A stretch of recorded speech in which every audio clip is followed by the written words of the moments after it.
¿Qué tal? ¿Cómo andan a todos y a todas? Espero que bien. En este caso vamos a comenzar con la clase sobre la Constitución Nacional. Para eso hemos visto todo lo que vimos anteriormente, desde lo que es el Estado, lo que es una nación, lo que hace un gobierno, ¿no? Y lo que es el gobierno, la democracia como sistema de gobierno y los diferentes sistemas de gobierno que hubo a lo largo de la historia, de las monarquías hasta llegar a las repúblicas, ¿no?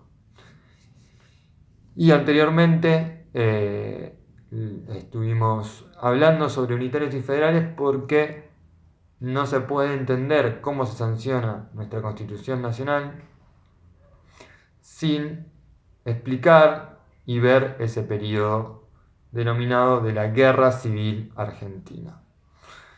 ¿No? Vimos que a partir de 1810 se abren diferentes tipos de disputas, ¿no? Si en 1810, con la Revolución de Mayo, los proyectos eran independizarnos o no independizarnos de España, luego, una vez que se llevan a cabo estas guerras de independencia, ¿no? Que sale de Buenos Aires a expandirse por el resto del territorio de lo que era el virreinato del Río de la Plata, a medida que se va expandiendo los ideales de la Revolución de Mayo a todo el territorio sudamericano, empiezan a haber diferentes posturas, diferentes debates, tensiones entre qué organización darle a ese territorio, ¿no? ¿Qué proyectos políticos van a establecer un nuevo territorio, ¿no? Un nuevo organismo, una nueva organización? Así es que vemos primero por un lado a Artigas con los pueblos libres del sur, con una idea bastante federalista, más abierta, por decirlo de una manera. Y por el otro lado teníamos a las Provincias Unidas del Río de la Plata, con otro proyecto político donde el eje o el centro de esta nueva organización iba a estar en Buenos Aires. Esas Provincias Unidas del Río de la Plata son las que van a declarar la independencia en 1816. Siempre van a ser un acotado número de provincias. Tengamos en cuenta que lo que hoy conocemos como la Argentina no existía como tal en cuanto a sus repartos en provincias. No todas las provincias que conocemos hoy existían en ese momento. Había muchos territorios ocupados por lo que se denominan hoy los pueblos originarios. Entonces, estas disputas se van dando a medida que se va desarrollando el proceso de independencia de de lo que era el Imperio Español en América. Vamos a llegar a la fecha clave de 1820, una batalla entre el ejército de Buenos Aires y los ejércitos de Santa Fe, el litoral, donde es derrotado por los ejércitos de Santa Fe y Entre Ríos particularmente, y Corrientes.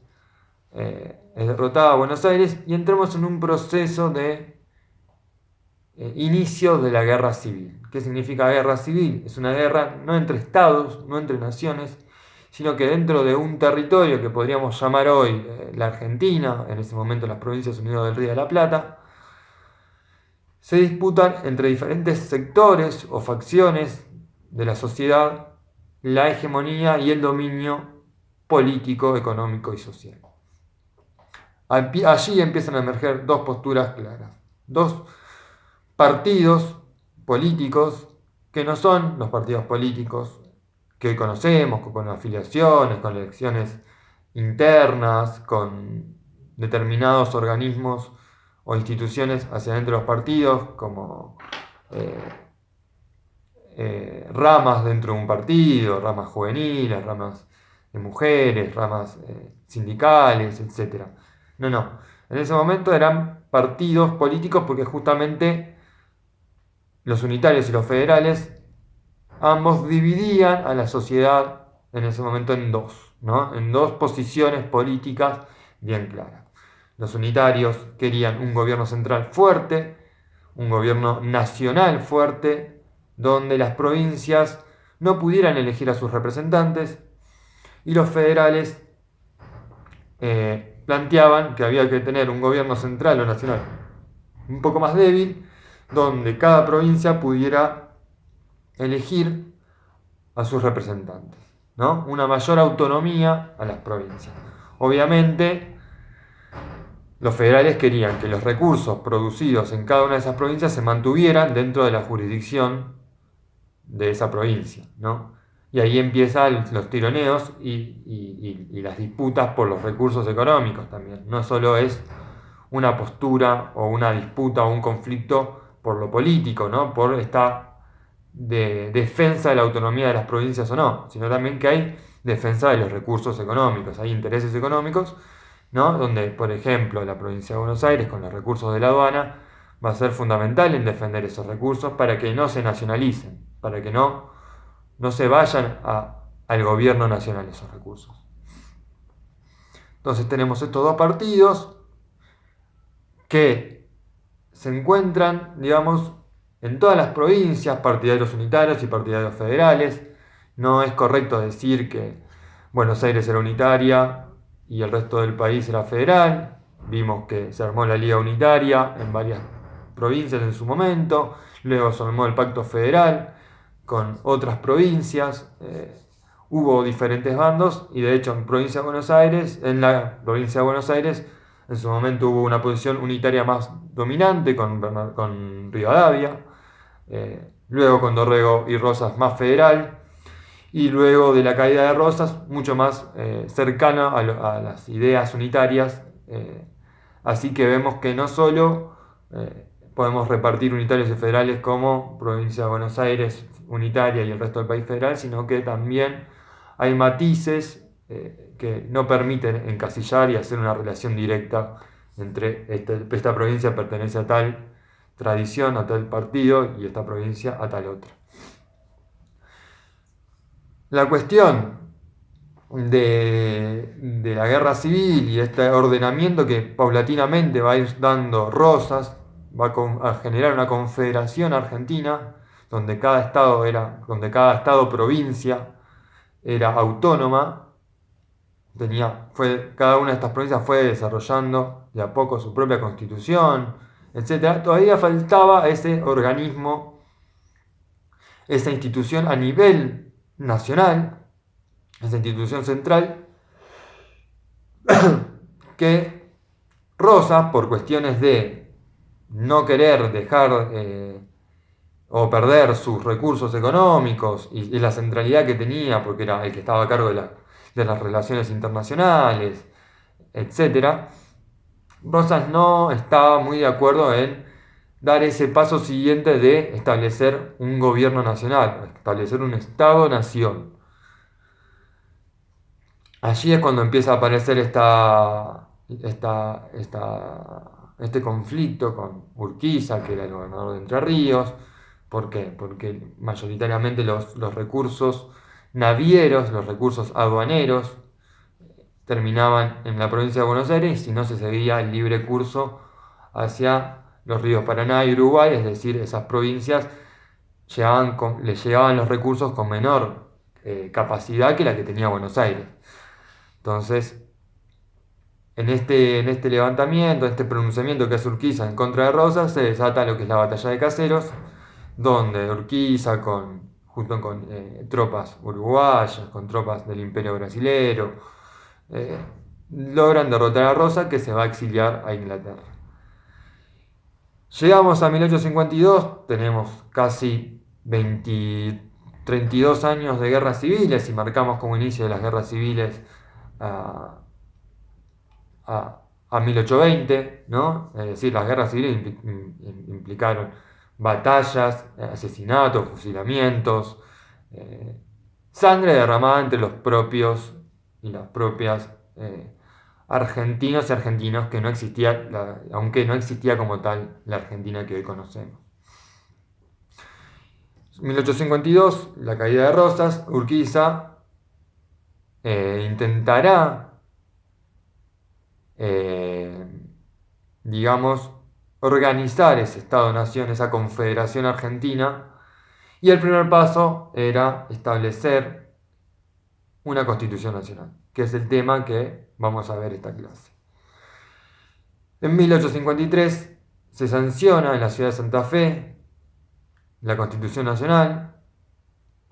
¿Qué es la Constitución Nacional? Es la ley suprema, es la carta fundamental, es la que rige y establece lo que es la forma de organización y de gobierno que se va a dar ese país. Es la instancia superior, nada puede contradecir a la Constitución. Por eso se llama la Carta Magna, la ley suprema, ¿no? En una pirámide jurídica, la Constitución Nacional, junto con los tratados internacionales de derechos humanos, son los pilares y a ellos no se los puede contradecir porque son los de mayor jerarquía. ¿Para qué fue sancionada esta Constitución? Obviamente, para consolidar el desarrollo de un Estado nacional. Era necesario establecer un Estado nacional en este momento, en esa época, ¿no? De mediados del siglo XIX. ¿Para qué? Para poder establecer una organización, para que las clases dominantes en ese momento, ligadas a la tenencia de tierras, pudieran vender sus productos, insertarse en el mercado mundial, exportando los productos de la tierra y del ganado. Entonces tenemos en este momento, ¿no?, que la Constitución llega para consolidar ese Estado-Nación argentino que todavía estaba, estaba en proceso de conformación. Eso está inspirado en el liberalismo de la época. Los Estados-Nación empiezan a surgir a lo largo de todo el mundo y en base a y en espejo a la Revolución Francesa y el Estado-Nación francés. Hace fuerte hincapié en las libertades individuales esta Constitución y en la igualdad de derechos entre las personas. Por eso, por ejemplo, establece la abolición total de la esclavitud. Si bien ya en 1813 se da lo que se conoce como la ley de vientres, en donde los hijos de esclavas ya iban a nacer como libres, como libertos. Ahí se establece firmemente la abolición total de la esclavitud en nuestra Constitución de 1853. Esta Constitución que con el paso del tiempo ha sufrido diferentes reformas. Eso lo vamos a ver más adelante, también lo vamos a profundizar más adelante. Es decir, hubo una Carta Magna inicial en 1853 que se fue reformando con el paso del tiempo, ¿no? En 1860 y en 1861 aparece Buenos Aires dándole sus reformas porque Buenos Aires se separa de la Confederación Argentina luego de la batalla de Caseros en 1852 porque estaban en contra de una organización nacional, luego de vencer en una batalla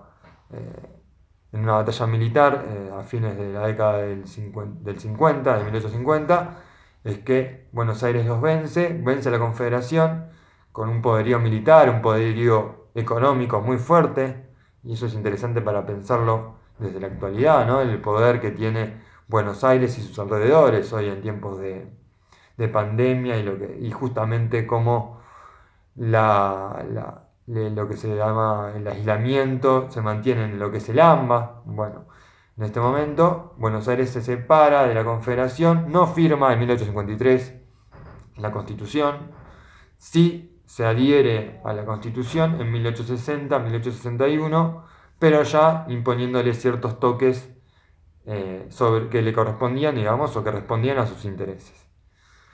Este tipo de reformas nos tienen que hacer pensar, ¿no?, cómo Buenos Aires, de a poco, en alianza con otras provincias y con las clases dominantes de cada provincia,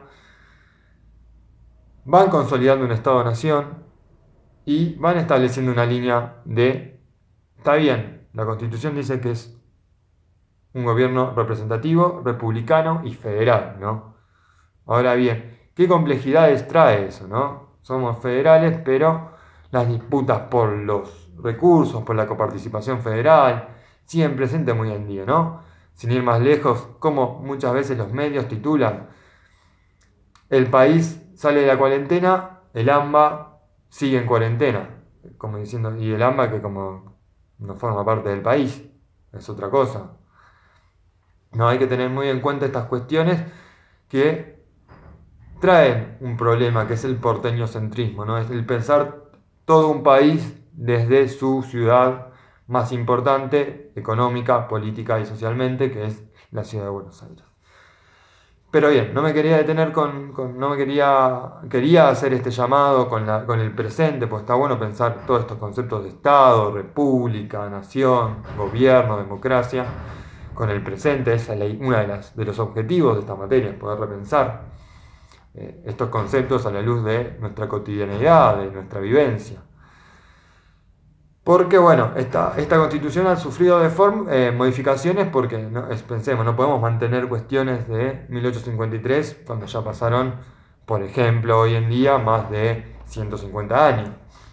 No, una de las reformas que yo considero más relevantes es la de, por ejemplo, el año 1949, una reforma constitucional dada en un contexto del primer gobierno peronista, donde se incluyen a la Constitución Nacional lo que se llaman los derechos sociales y los derechos laborales, ¿no? En sintonía con el proyecto político del peronismo. Estos derechos que se denominan de segunda generación. Más adelante vamos a ir viendo estos diferentes tipos de derechos, ¿no? De derechos de primera generación, de segunda generación y de tercera generación. Esta reforma de 1949, que por ejemplo establecía, ¿no? Bueno, el artículo 14 bis, los derechos del trabajador, establecía que los recursos naturales eran propiedad inalienable del Estado, ¿no? Que debían estar manejados y ser propiedad del Estado, todos los recursos naturales. Bueno, esta reforma se va a derogar con el golpe de Estado de 1955.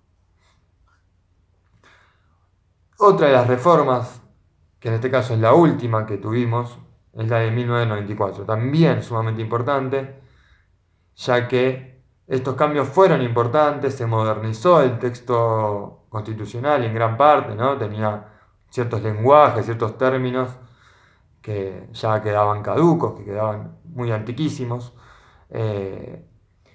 y se incorporan lo que se llaman los derechos de tercera generación, los derechos sobre el medio ambiente, los derechos de los pueblos originarios, derechos sobre el consumo, etc., ¿no? También lo que se incorpora son los tratados internacionales de derechos humanos, teniendo en cuenta todo lo que habíamos vivido en la última dictadura militar, todo lo que significó el Estado terrorista, todo lo que significó el genocidio que llevó a cabo ese Estado y la importancia de los derechos humanos. Bueno, los tratados internacionales de derechos humanos se suman a la Carta Magna, a la Constitución Nacional, y se establecen como la cúspide, como el punto más alto de la pirámide jurídica argentina. Esto significó un fuerte avance, obviamente en términos de derechos universales. Respetar los tratados internacionales de derechos humanos implicaba que debía un determinado piso de derechos que no se podían modificar, pero a la vez trajo otras complejidades, ¿no? Estamos hablando de la década del 90, lo que se llama el pleno auge del modelo neoliberal, y donde lo que se destaca es, de vuelta, una mirada muy individualista. Se deja de lado lo colectivo para pensarse más desde lo individual, desde lo singular. Y muchas veces la palabra ciudadano, que siempre se venía utilizando, ¿no? Los derechos del ciudadano, la formación de un ciudadano, que vimos cuando hablamos de república, por ejemplo, ¿no? El concepto central de una república es el ciudadano con derechos y obligaciones. Bueno, ese término de ciudadano se va a ir modificando en algunas cuestiones y va a aparecer la palabra consumidor, ¿no? Muy en boga en la década del 90, muy ligado a ese proyecto o ese programa neoliberal que apuntaba a ese consumo individual, ¿no? Al consumo y al consumo por consumo, ¿no? El consumir por consumir.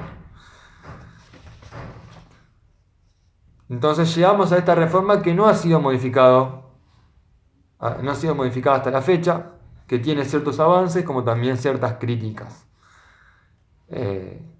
Ahora bien, nos vamos a centrar en cómo está compuesta esa Constitución Nacional.